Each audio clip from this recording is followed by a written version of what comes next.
अरे मुझे नहीं लगता ये पंडित ऐसे निकालेगा। अरे डंडा लेके आओ, पंडित जी को मारो, तभी पता चलेगा इसे कि चोरी करने का क्या अंजाम होता है। जय हनुमान ज्ञान गुण सागर, जय कपीस तिहु लोके उजागर, रामदूत अतुलित बलधामा, अंजनी पुत्र पवन सुत नामा, महावीर विक्रम बजरंगी, कुमति निवारे सुमति के संगी, कंचन मरण विराजे सुबेसा, कानन कुंडल कुंचित केसा, हाथ बजो ध्वजा विराजे, कांधे मुझ जने साज, शंकर सुवन तेजस्वी नंदन, तेज प्रताप महाजगवंदन, विद्यावान गुणियात चातुर, राम काज करिबे को आतुर। ये है सोमनाथ जी और ये है उसकी बेटी लाली। सोमनाथ जी पेशे से पंडित थे। गांव में एक छोटे से मंदिर में पूजा किया करते थे। स्वभाव से अच्छे थे, इसलिए गांव वाले उन्हें पसंद किया करते थे। सोमनाथ जी अपनी बेटी के साथ बातचीत कर रहे थे, तभी गांव वाले उसके घर से गुजर रहे थे। तभी उधर सोमनाथ जी को कहते हैं, अरे सोमनाथ जी कैसे हैं? सुना है राम मंदिर में आपका चयन हो गया, अब आप वहीं पूजा करेंगे। क्या सच में? मुझे तो नहीं पता है अभी तक। अरे हाँ हाँ, हम सभी गांव वाले ने मिलकर ये चयन किया कि वहाँ की पूजा आप ही करेंगे। अरे ये तो मेरी सौभाग्य की बात है। जय सिया राम प्रभु, और प्रभु की इच्छा। फिर वो गांव वाले वहाँ से चले जाते हैं।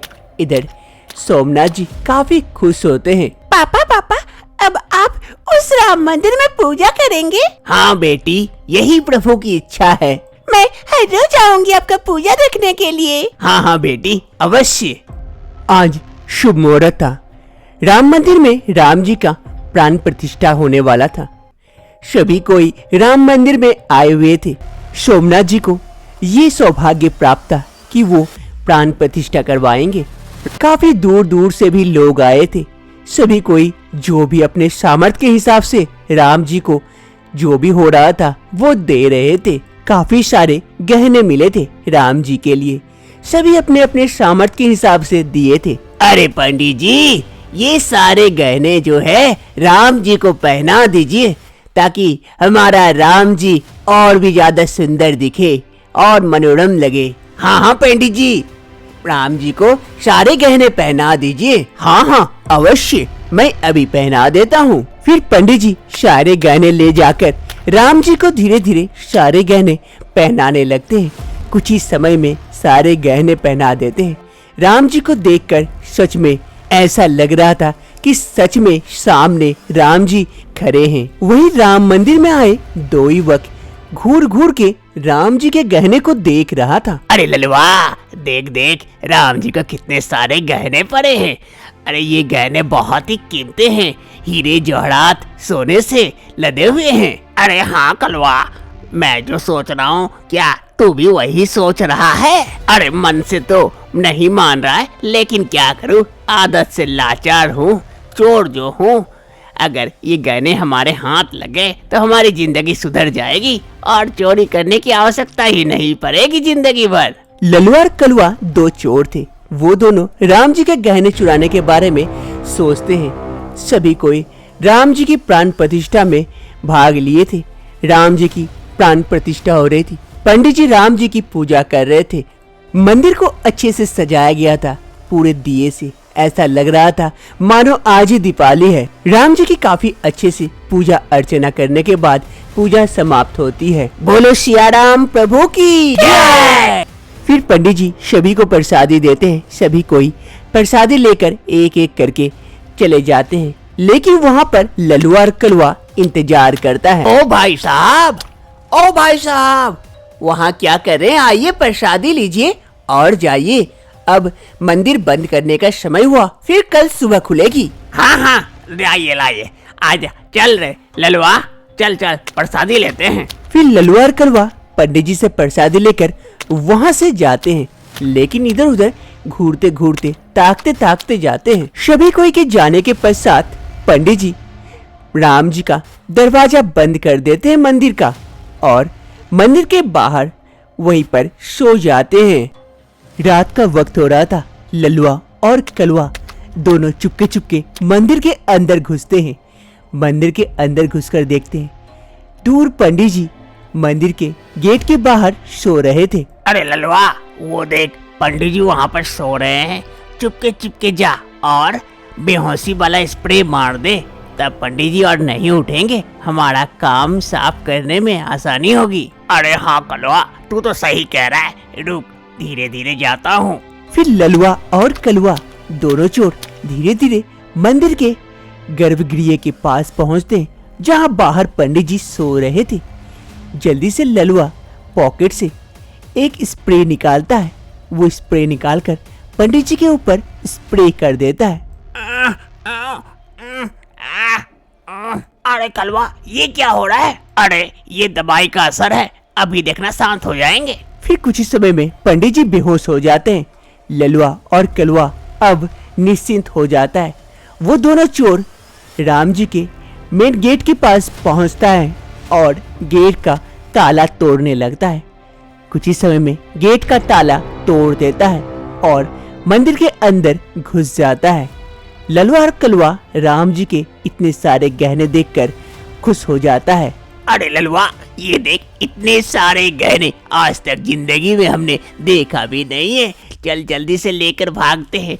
अब तो इसे चुराने के बाद और हमें चुराने की आवश्यकता नहीं पड़ेगी, हम तो खुद राजा बन जाएंगे। हा, हा, हा, हा। अरे हाँ कलवा, चल चल जल्दी करते हैं। फिर ललवा और कलवा चोर दोनों मिलकर राम जी के एक एक गहने उतारने लगता है और अपने बैग में डालने लगता है। धीरे धीरे राम जी के सारे गहने अपने बैग में डाल लेता है और सामने रखा एक बड़ा सा बक्सा उसे भी खाली कर देता है। अरे चल चल, अब सारा माल बैग में डाल लिए हैं, जल्दी से भागते हैं यहाँ से। आज ही गांव छोड़ के भाग जाएंगे, पकड़ा गए तो जान से जाएंगे। हाँ हाँ चल चल जल्दी भागते। फिर दोनों चोर राम जी के सारे गहने चुराकर वहाँ से भाग जाता है और इधर बाहर पंडित जी बेहोश पड़ा रहता है।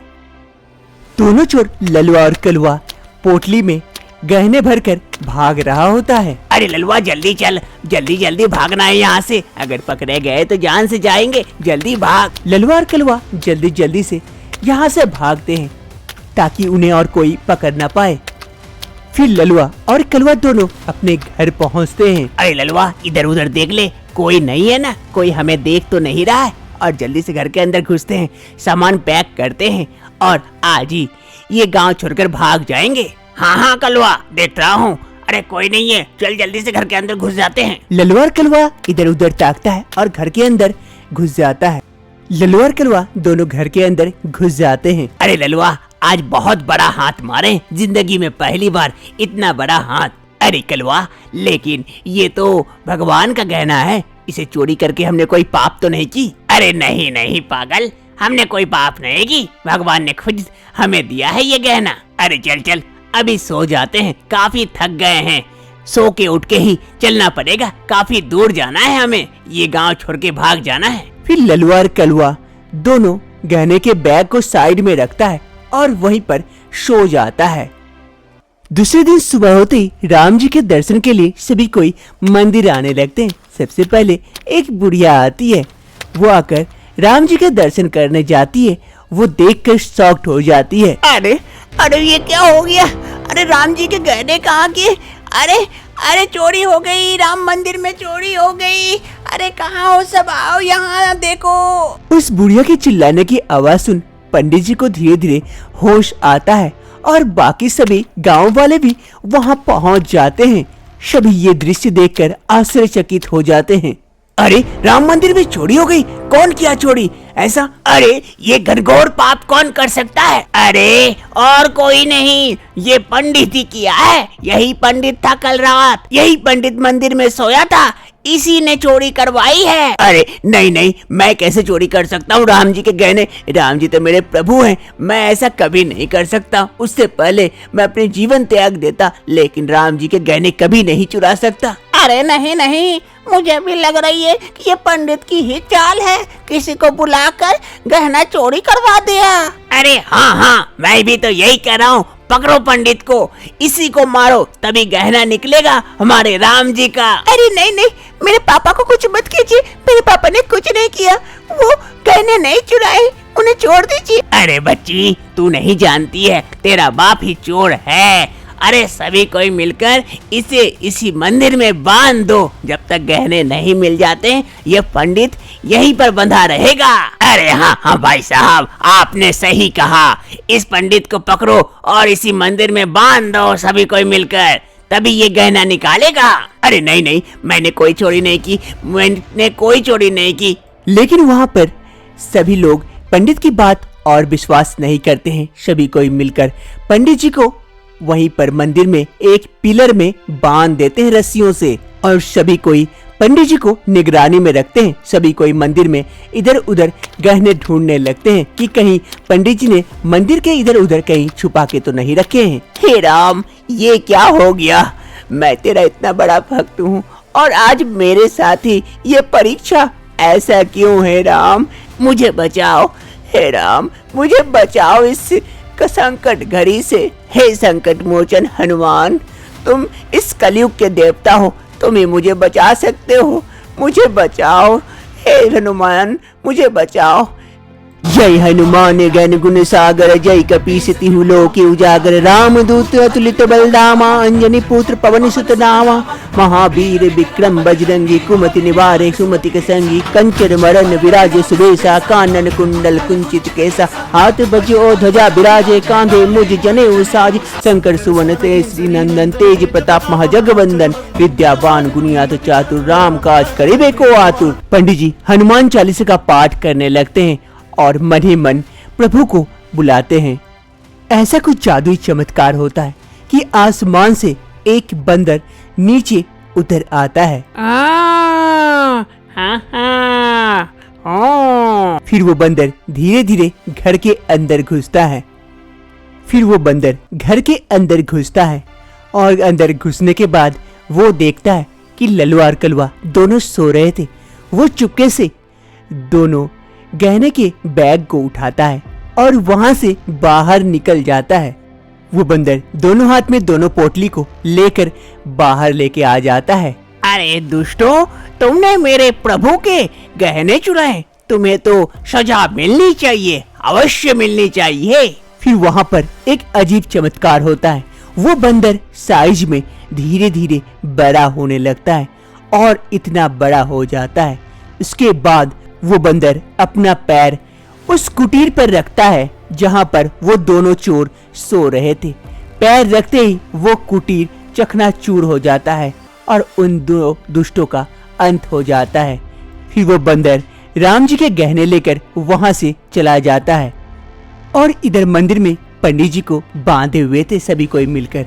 तभी वहां पर सभी कोई मिलकर एक निर्णय लेते हैं। अरे मुझे नहीं लगता ये पंडित ऐसे निकालेगा। अरे डंडा लेके आओ, पंडित जी को मारो, तभी पता चलेगा इसे कि चोरी करने का क्या अंजाम होता है। अरे नहीं नहीं, मुझे छोड़ दीजिए, मैंने कोई चोरी नहीं की, मैं ऐसा पाप कभी नहीं कर सकता, मुझे छोड़ दीजिए। अरे ऐसे नहीं सुनेगा पंडित, जल्दी से आओ सभी कोई मिलकर। फिर सभी कोई धीरे धीरे आगे बढ़ते हैं पंडित जी को मारने के लिए। तभी वो बंदर वहाँ प्रकट होता है। सभी कोई वो बंदर को देखकर डर जाता है कि इतना बड़ा बंदर कहाँ से आ गया। उसके हाथ में दो पोटली थे। सभी कोई उसके पोटली पर भी ध्यान देते हैं। तभी वो बंदर धीरे धीरे श्री राम जी के गर्भगृह में जाता है और पोटली दोनों को रख देता है वहाँ, और अचानक से अदृश्य हो जाता है। सभी कोई ये देखकर आश्चर्यचकित हो जाते हैं। अरे ये क्या हुआ? ये बंदर कौन था और कहाँ चला गया? और ये पोटली में क्या है? जय सिया राम प्रभु की जय, जय बजरंग बली की जय। आज तूने मेरी लाज रख ली। फिर सभी को जाकर देखते हैं उस पोटली में सारे गहने रखे हुए थे। अब सबको रियलाइज होता है कि ये पंडित जी ने कुछ भी चोरी नहीं किए हैं। जिसने चोरी किए थे बंदर उससे उस गहने को लाकर यहाँ मंदिर में दे देते हैं।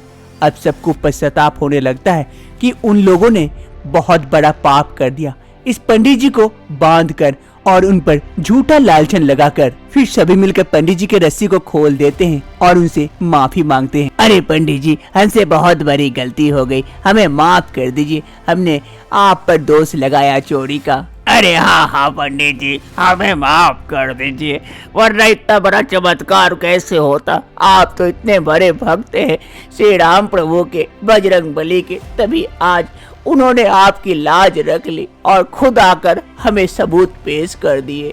हमें माफ कर दीजिए। सभी के बार बार कहने पर पंडित जी सभी को माफ कर देते हैं और फिर प्रभु श्री राम को सारे गहने वापस से पहना देते हैं और राम जी की अच्छे से पूजा अर्चना करते हैं, उनकी आरती उतारते हैं।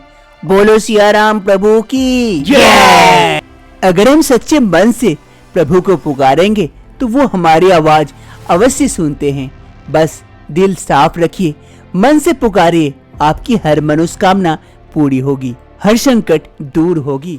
मेरी चौखट पे चल के आज चारों धाम आए हैं, बजाओ ढोल स्वागत में मेरे घर राम आए हैं। आलोक और नंदिनी की गांव के एक मंदिर में शादी होती है।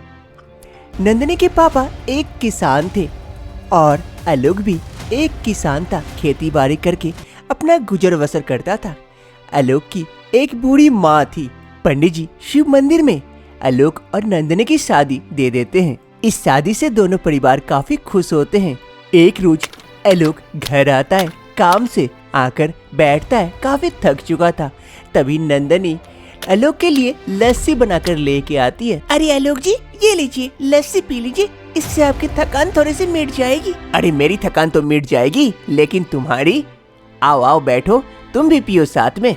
मुझे पता है तुम घर में दिन भर काम करते रहती हो, बैठने तक का फुर्सत नहीं मिलता है। बस मैं आता हूँ तो तुम मेरे पास आती हो, वो भी ये दर्शाने के लिए कि तुम थकी नहीं हो और मेरी भी सेवा करती हो। आओ बैठो। फिर लस्सी आलोक के बाद आलोक अपनी बीवी नंदिनी को भी देता है पीने के लिए। आलोक अपनी बीवी नंदिनी से बहुत प्यार करता था, दोनों में काफी अच्छी बनती थी। ऐसे ही समय बीतने लगते हैं। ऐसे ही एक साल बीत जाते हैं। एक रोज नंदिनी रसोई में खाना बना रही होती है, तभी उसकी सास मीना देवी वहां पहुंचती है। अरे बहू, क्या बना रही हो खाने में? अरे माँ जी, आइए आइए, अभी चावल चढ़ाई हूँ, उसके बाद सब्जी बनाऊंगी। अरे बहू, ये दाल चावल सब्जी और खाना बनाते बनाते बच्चे भूल गई क्या? अरे बहू, कब देगी मुझे पोता पोती का खुशी? अरे अभी तो शादी को 1 साल हो गए, अब तो तू कोई खुशखबरी दे दे। कब से बोल रही हूँ, लेकिन मुझे नहीं लगता तुझसे हो पाएगा। हमने तो बहुत बड़ी गलती कर दी, शायद तुझसे शादी दिला के मेरा बच्चा, और हमारे घर में कोई वारिस आएगा या नहीं वो भी नहीं पता। क्या पता किस कलमोही को घर लेके आ गई। अरे माँ जी, ऐसे क्यों कह रहे? ये तो मेरे हाथ में नहीं है, मैं कैसे करूँ? ये तो ऊपर वाले के ऊपर है। हाँ हाँ, हमें तो बच्चा नहीं हुआ है, इसीलिए तू कह रही है आज। मुझे नहीं लगता कि मैं इस जन्म में अपने पोता पोती को खिला पाऊंगी अपने गोदी में, और इस घर की वारिस देख पाऊंगी। हे ऊपर वाले, हे राम, मुझे अपने पास ही बुला ले। इस दुनिया में रह के और क्या फायदा जो एक वारिस ही न दे पाए मेरी बहू मुझे। नंदिनी की सास नंदिनी को खरी खोटी सुनाने के बाद वहाँ से चली जाती है और इधर नंदिनी अब मैं क्या करूं? कैसे दूं इन्हें पोता पोती का सुख? हे ऊपर वाले, कुछ तो दया कर, कहीं मैं बांझ तो नहीं हूँ। नंदिनी की सास मीना देवी को जब भी मौका मिलता वो अपनी बहू को खरी खोटी सुना के चली जाती है। इससे नंदिनी काफी दुखी रहने लगी थी। दूसरी रोज सुबह सुबह नंदिनी पूजा करने आती है, जहाँ पर राम जी का फोटो फ्रेम था, वहाँ पर पूजा करती है। हे राम जी, कुछ कृपा करो राम जी, मेरी कुछ कृपा करो, मैं कहीं बांझ तो नहीं, मुझे बच्चा क्यों नहीं हो रहा है? हे राम जी, हे राम लल्ला, कुछ तो कर, मुझे एक बच्चा दे दे, मुझे एक बच्चा दे दे राम जी। और मैं नहीं सह सकती सबकी ताना, सभी मुझे ताना देते, मेरी सास हमेशा मुझे सुनाती रहती है। राम जी, कुछ करो ना। हे राम जी, मैं तेरे मंदिर जाऊंगी, पैदल पैदल अयोध्या जाऊंगी, तेरे मंदिर के उद्घाटन के बाद मैं पूजा करके आऊंगी वहाँ। मुझे एक बच्चा दे दे राम जी, एक बच्चा दे दे राम जी मुझे अब। नंदिनी राम जी के फोटो के सामने गिड़गिड़ा रही थी और भगवान से ये मान रही थी कि वो प्रेग्नेंट हो जाए। तभी वहाँ पर आलोक आ जाता है। आलोक ये सब देखकर तुरंत नंदिनी से कहता है, अरे नंदिनी, ये क्या कह रही हो तुम रो रही हो बच्चे के लिए? अरे आलोक, अब मैं क्या करूँ, रो नहीं तो अब मैं क्या करूं, हमें बच्चा ही नहीं हो रहा है। अरे नंदनी चिंता ना करो, राम जी चाहेंगे तो इस साल ही हमें बच्चा होगा। हाँ लोग, मैं भी तो यही चाह रही हूँ, हमें बच्चा हो, मैं राम जी के मंदिर जाऊंगी। ठीक है नंदनी, तुम चली जाना और देखना राम जी की कृपा होगी तो तुम्हें बच्चा भी होगा और तुम राम जी के दर्शन भी करके आओगी। जय सिया राम प्रभु की जय। ऐसे ही कुछ महीने बीत जाते हैं। एक रोज नंदनी घर के बाहर झाड़ू लगा रही थी और उसकी सास दूर बैठी थी। झाड़ू लगाते लगाते अचानक से नंदनी की तबीयत खराब करने लगती है। दूर बैठी नंदनी की सास मीना देवी ये देखती है, तुरंत अपने बहू के पास आती है। अरे बहू, क्या हो गया तुझे? उल्टी उल्टी क्यों आ रही है? तेरी तबीयत तो ठीक है ना? हाँ माँ जी, तबीयत तो ठीक थी, लेकिन अचानक से उल्टी आने लगी और सर भी थोड़ा थोड़ा चकरा रहा है, नहीं पता क्यों माँ जी। तभी उसकी सास मीना देवी को ये समझ में आ गया था कि कुछ खुशखबरी है। अरे बहू, चल चल घर के अंदर चल। अरे नहीं नहीं माँ जी, यहाँ झाड़ू लगा दो थोड़ी सी, फिर जाती हूँ। अरे नहीं नहीं बहू, चलो चलो घर के अंदर चल, तुझे झाड़ू नहीं लगाना होगा, मैं लगा दूंगी, चल चल अंदर चल। मीना देवी को ये समझ में आ गया था कि उसकी बहू कोई खुशखबरी देने वाली है, जिस कारण वो अपनी बहू के प्रति काफी अच्छा बर्ताव करने लगती है और अपनी बहू को घर के अंदर लेके जाती है। ऐसे ही धीरे धीरे वक्त बीतता है। बहू की प्रेगनेंसी को 7वां महीना चल रहा था और इधर राम मंदिर का भी उद्घाटन हो चुका था। तभी घर में नंदनी प्रस्ताव रखती है कि वो राम मंदिर जाएगी राम के दर्शन करने, राम लल्ला के पास। अरे बहू, तू इस हालत में कैसे जाएगी? तू 8वां महीने की प्रेग्नेंट है, तू वहाँ कैसे चलकर जा सकती है? हाँ नंदनी, तुम कैसे जा सकती हो? इस बच्चे के हो जाने के बाद चली जाना बच्चे के साथ दर्शन करने। नहीं नहीं आलोक, ऐसा नहीं हो सकता है। ये लल्ला की कृपा से बच्चा आया है और मैं मन्नत मांगी थी कि पेट में बच्चा आते ही, राम लल्ला के मंदिर खुलते ही मैं जाऊंगी उनका दर्शन करने, तो मुझे तो जाना ही चाहिए, मैं जाऊंगी। नंदनी नहीं मानती है, वो राम लल्ला के दर्शन करना चाहती है।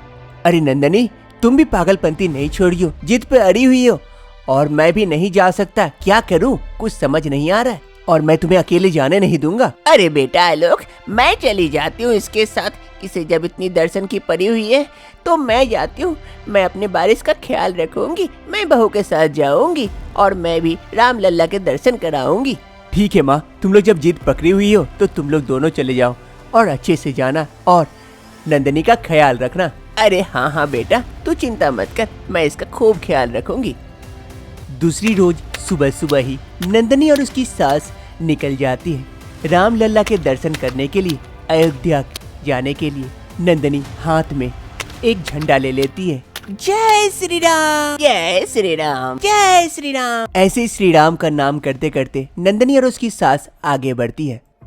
जय श्री राम। ऐसे ही श्री राम का नाम करते करते नंदनी और उसकी सास धीरे धीरे गांव से बाहर जाती है। तभी वहाँ बाहर एक औरत खड़ी थी, वो पूछती है, अरे नंदनी, कहाँ जा रही हो ऐसी हालत में? अरे चाची, अयोध्या जा रही हो राम लल्ला के दर्शन करने।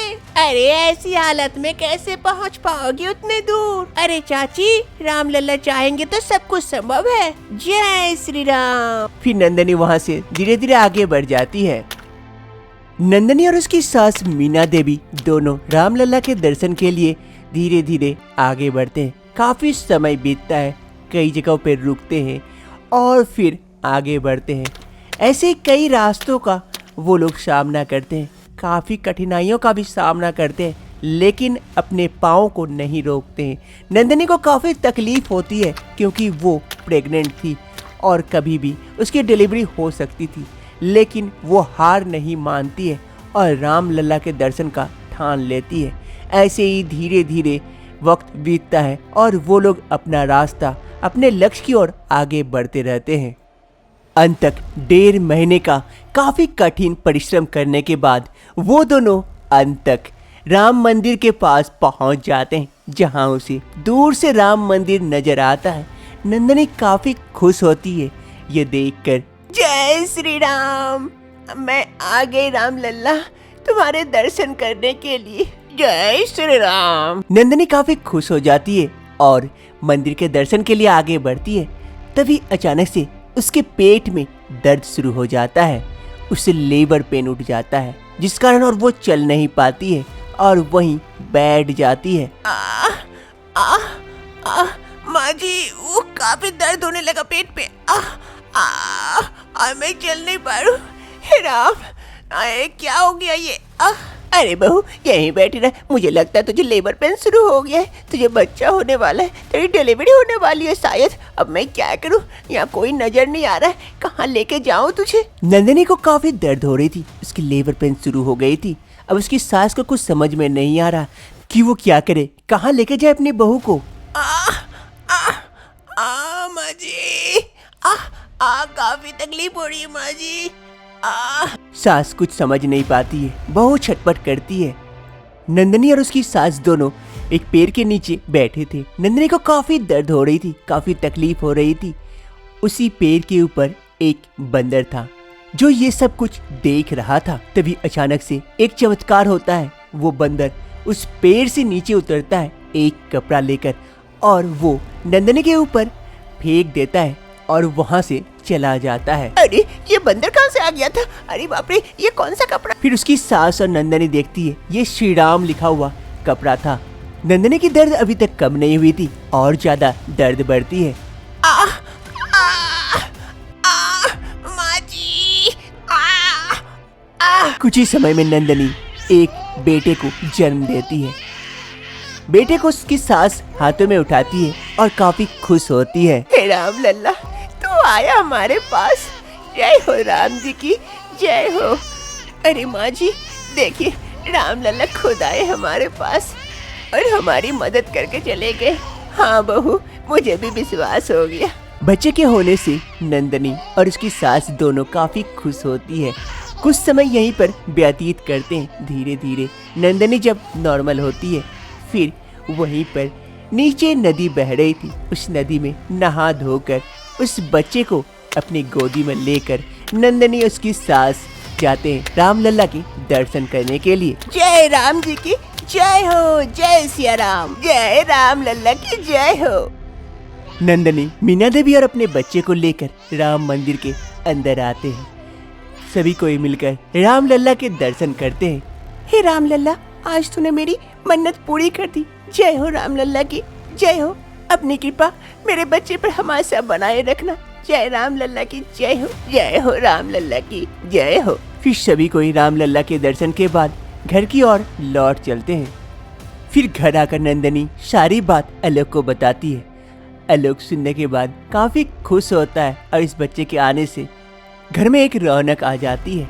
अब सभी कोई इस घर में खुशी खुशी रहने लगते हैं। अब उसकी सास को भी कोई दिक्कत नहीं थी नंदिनी से, क्योंकि उसे वारिस जो मिल गई थी।